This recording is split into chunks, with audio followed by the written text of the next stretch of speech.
이런 와중에 또 어제 송 작가가 또 작두를 한번 탔죠. 네, 박지원에 대한 복당 논란이 중앙일보에서 또 보도가 되기 시작했습니다. 복당을 한대요? 네. 네, 박지원 전 국정원장이 어제 광주를 방문해 기자들과 만나서 더불어민주당 비상대책위원회는 노년, 장년, 청년의 조화를 이루면서 실용적으로 구성돼야 한다며 이 선에서 적극 돕겠다고 밝혔습니다. 근데 이게 아무리 봐도 네. 낙연이 없으니까 이제 내 거 뭐 요런 느낌이 살짝 드는 부분이 있어요. 아니 근데 약간 이게 지금 3일째 계속 스탠스가 바뀌고 있는 거예요. 계속 말이 바뀌거든. 이게 처음에는 이재명 후보를 좀 까는 것처럼 얘기를 했다가 그 다음에 살짝 이제 물러선 척 했다가 지금은 약간 이재명 의원 쪽으로 왔어요. 그러면서 말이 내가 복당은 할 거야. 애매해. 할 건데 무슨 뭐 당대표나 뭐 이런 거 안 한다고. 안 해. 안 하고 내가 후방에서 지원을 해야지 라고 얘기를 했을 때 사실 이제 이낙연계 지금 항쟁이 뭐 항쟁이라고 말할 것도 없지만 항쟁? 수박들의 항쟁이 조만간 이제 진화될 것으로 보이고 나면 사실상 호남이 무주공산이에요 지금. 사람이 없지 사실. 사람이 없어. 호남을 대표할 수 있는 정치인이라고 할 수 있는 사람이 없는 건 사실입니다. 현재로서. 그렇다고 무슨 양양자를 밀겠어.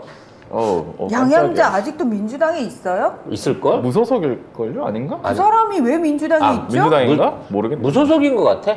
기억도 안 그 나. 사람은 민주당 사람이 아닙니다. 아니, 어찌 됐거나 호남 출신 정치인 중에 이제 그 계보를 이어받을 사람이 손혜원 의원이 목포에서 했는데 너무 서울분 이미지가 있나? 그런 어찌 됐거나 비어있는 호남의 맹조 자리를 은근슬쩍 치고 들려고 하는 느낌도 있고 뭐 어찌 있긴 있습니다만 어찌 됐거나 원로로서 본인이 힘을 보태겠다라고 하는 의지를 보여주고 있고 조만간 복당을 할 거라는 의지만큼 확인을 하고 있습니다. 제가 봤을 때 박지원 의원은 사실은 본인의 일선에 나서는 걸 좋아하는 스타일도 아니고 자기 객관화가 그래도 저는 제일 잘 되는 분 중에 한 분이라고 생각해요. 괜히 정치구단 능구렁이라는 얘기를 하는 게 아니고 늙은 여우라는 얘기를 하는 게 아니죠.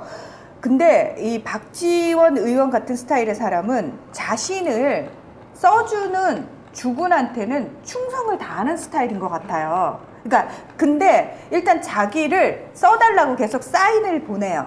저기요, 여기요, 나 이러면 사실 김대중 대통령 때도 굉장히 일 열심히 잘 했습니다. 그리고 문모닝으로 시작하면서 문재인 대통령 계속 까다가도 국정원장 딱 시켜놓으니까 쥐도 정말 조용히 하면서 자기 일 엄청 많이 했고 뭔가를 해놨어요. 너무 조용하게 일을 했죠. 그쵸. 뭔가를 했어요. 우리가 기대한 것보다는 사실 뭐 별 실적이 없는 것처럼 보이지만 아니에요. 네, 이 사람 무서운 사람이에요. 살아남은 전두환 때부터 살아남은 사람이에요. 자, 그리고 지금은 저는 처음에 썼던 그 글이 정말 헷갈리게 썼잖아요. 자기는 살고 당은 죽고. 이게 우리가 헷갈렸던 게 이재명을 겨냥한 거야? 이낙연을 겨냥한 거야? 헷갈리게 만들었어요. 그리고 두 번째 스탠스가 또 변했죠. 이번에는 자기 이선에서 돕겠다. 이건 무슨 의미냐면 제가 봤을 때는 이재명 의원님한테 사인을 보낸 거예요. 나를 써라. 그러니까 이게 나 굉장히 충성 잘할 수 있다.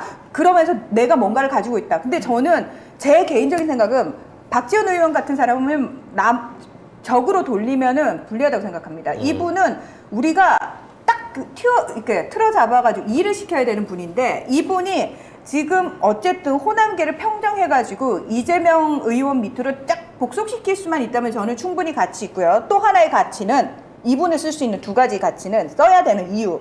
또 하나는 이분이 국정원장으로 있는 2년간 저는 엄청난 일을 하셨을 거라 생각을 해요. 굉장히 많은 서류를 그렇죠. 보셨을 가능성이 그래서 있죠. 그래서 이재명 의원을 비롯해서 국진당과 경 계열이 이쪽을 공격할 때 가장 완벽하게 앞장서서 막아낼 수 있는 책사를 써야 된다라고 저는 생각합니다.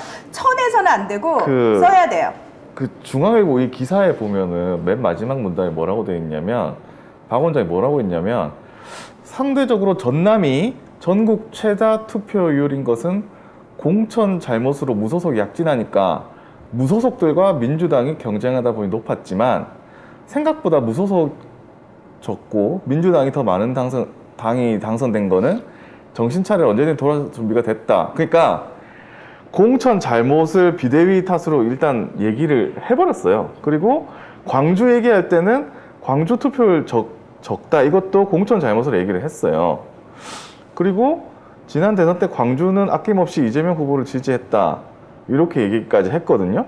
그러니까 실시간으로 이게 조금씩 이게 약간 애매하게 이렇게 변하고 있어. 이런 사람은 확실하게 이렇게 틀어쥐어서 우리가 써먹어야 된다니까. 지금 써먹기 굉장히 좋은 사람이에요. 근데 일단, 이제 저는 박지원이 윤석열 자주 만났다는 얘기를 했고, 뭔가 처음에 이제 윤석열 쪽하고 일종의 교감이 있는 느낌을 받았어요. 근데 그거는 대북 관계는 휴민트가 대한민국에 제일 좋은 사람이 실제로 박지원이라서 그렇죠. 정말 경정부가 대북 관련된 어떠한 형태의 모종의 프로젝트를 한다고 그러면 박지원의 도움이 당연히 필요할 거예요. 그러니까 예전에 근데 그걸 안 하겠다는 사인을 받았기 때문에 입장을 바꾼 게 아닌가라는 생각이 든다는 거지. 교훈 안 하겠다. 교훈 이 박지원을 통한 남북 간의 직접적인 교류를 할 생각이 없다라고 하는 일종의 사인을 들었기 때문에 본인이 마지막 역할을 하겠다고 하는 쪽으로 오면 좋겠어. 근데 문제는 이제 박지원도 계파가 없어요. 독고다이거든.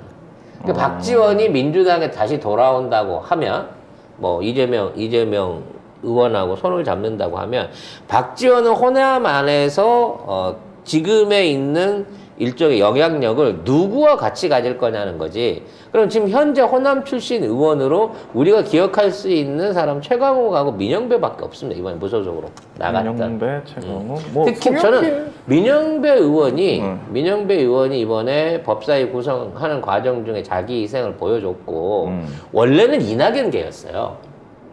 그러다가 이제 이재명 후보 쪽으로 돌아온 사람이기 때문에 저는 개인적으로 민영배 의원에 대한 거취가 앞으로 굉장히 많이 기대가 되는 분 중에 하나입니다. 그렇죠. 그렇기 때문에 어찌됐거나 호남은 민주당을 배신하진 않아요. 하지만 호남과 이재명 후보 간에 지지는 하지만 직접적인 연결고리를 만들 수 있는, 원래 이제 당내 계파가 없는 분이었으니까 그 연결고리를 차지하기 위해서는 호남 출신 의원들을 귀합할 수 있는 누군가가 필요하긴 합니다. 그 중간고를 우리 문희정 그 평론가가 설명한 것처럼 박지원 의원이 해줄 수 있다면 아마 수박들이 날뛰는 데 있어서의 굉장히 큰 족쇄가 될 수도 있는 그만한 영향력과 힘이 있는 사람이라는 생각이 들어요. 그러니까 써먹자니까요. 그렇지. 누가 믿으래요? 써야죠. 능력이 있고 무언가 무기가 삐까번쩍하면 써먹어야 돼요. 왜 예전에 저희가 대선 직전에 왜 대구에서 국민의힘에서만 일하다가 민주당으로 넘어온 박창달 씨 얘기를 했었잖아요. 그때 다른 분들이 그거 안 된다 이렇게 얘기했지만 저희는 일단 써야 된다, 이거 써야 된다고 얘기했잖아요. 그런 면에서 보면은 일단 쓰고, 그래, 우리한테 완전히 도움되는 저쪽도 사람은 아니잖아, 사실은. 네. 우리 도움되면 써야지 뭐. 말하자면 이분은 수박과는 아니야. 약간 개구리 첩외 같은 느낌은 있지만 우리가 생각하는 것처럼 그런 심한 수박 종류는 아니기 때문에 이 여름철에 얼마든지 이 계절에 받아들일 수 있는 효과라고 봐요. 그러니까 박지원 전 원장 같은 경우에는 저는 생각을 해보면 아마 그러니까 상대편한테 졸라 짜증나. 근데 그렇지. 우리 편이면 좀 괜찮아. 맞아. 그런 사람인 것 같긴 해. 사실 조국 장관 관련한 청문회에서도 정말 미스터리로 남은 네. 조국 장관도 없다는 직인이 찍힌 그 핸드폰 칼날 사진, 그거는 유일하게 박지원 의원만 제시한 거거든. 그건 맞아요. 그럼 그걸 갖고 있는 상황에서 적극적으로 박지원이 개입을 했으면 표창장 기소 못해요, 저거.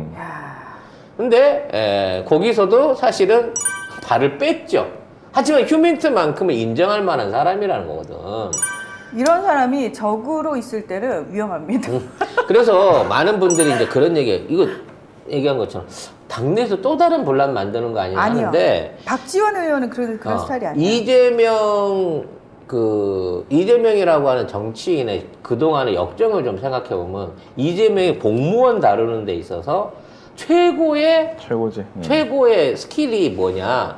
성남시 처음에 들어갔을 때 전임 성남시장 개판 쳐놓고 간 상황에서 한 명도 안 잘랐어요, 공무원들. 그냥 못해놓고 얘기했습니다. 자, 지금까지 했던 거는 눈 감아줄 수 있다. 하지만 앞으로 또 그런 각오로 그런 일을 저지른다고 하면 앞에 끝까지 소금에서 날리겠다. 그래서 제대로 한다고 치면 나는 끝까지 여러분들 지키겠다고 얘기를 했고 맨날 모아놓고 하는 얘기가 공무원은 어항에 든 물고기다. 뭐래도 긁힌다. 화장실까지 붙여가면서 맞아요. 그렇게 화장실에 네? 그렇게까지 해갖고 청렴도 1위로 만들었잖아요.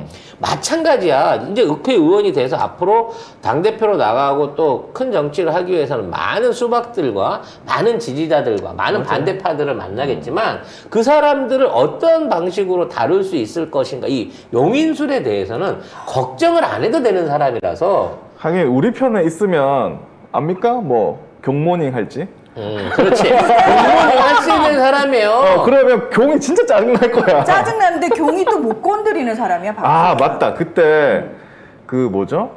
그 조성은 씨가 왜 국정원장하고 만나서 밥 먹었다 이럴 때 막 그 저쪽 국짐에서 막 밀고 들어갈 막 때. 지랄했거든요. 그러니까 한마디 딱 박정희 했잖아. 딱 니 가만 안 있으면 확 이러니까 나 너랑 술 많이 먹었어? 딱 한마디 하니까 싹 박지원 조용했어. 건드리다가 쏙 빠졌거든. 다 조용해졌거든요. 네. 그런 것들을 생각했을 때 저는 뭐 나쁘지 않은 구도고 본인이 내가 역할을 하게 김종인처럼 나 추대해줘 이런 게 아니고 에이. 그렇죠.